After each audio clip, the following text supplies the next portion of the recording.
कमला अपने दो बेटों अनिल और सुनील के साथ रहा करती थी। बड़े बेटे अनिल की शादी तो उसने कब से कर दी थी। बड़ी बहू एक गरीब घर से थी, लेकिन बहुत ही सीधी सादी और संस्कारी थी। वो कमला का बहुत ख्याल रखती थी।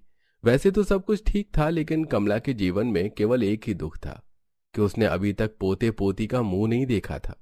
रोज की तरह आज भी श्यामा अपनी सास के लिए चाय लेकर आई और देती हुई बोली, माँ जी ये लीजिए, चाय पी लीजिए।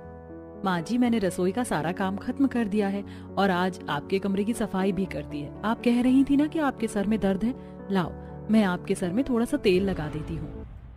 श्यामा तेल लाती है और अपनी सास के सिर में लगाने लगती है। तब उसकी सास कहती है, बहू वैसे तो तेरी हर बात अच्छी है, गरीब घर की होने के बाद भी तूने मेरे घर को बहुत अच्छी तरीके से मैनेज कर लिया है। मुझे तेरा सब कुछ पसंद है।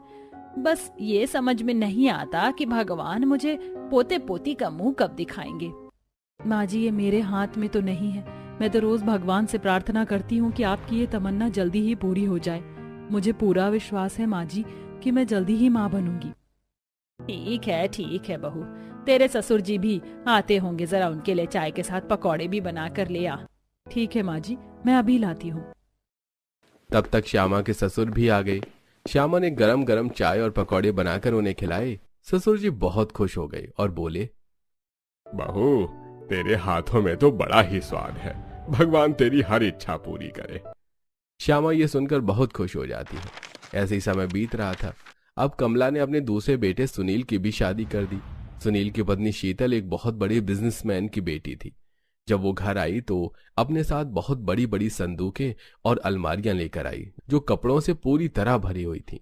ये देखकर कमला बोली, अरे बहू इतने सारे कपड़े।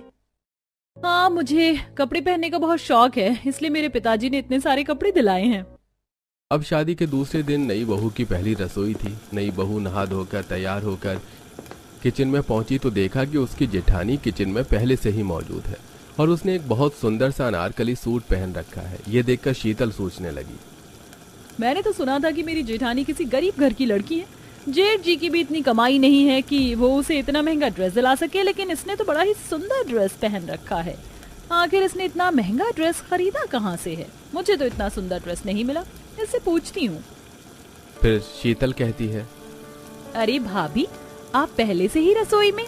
हाँ देवरानी जी, मैंने सोचा कि आपकी पहली रसोई है तो कुछ तैयारी मैं पहले ही कर दूं ताकि आपको खाना बनाने में आसानी हो।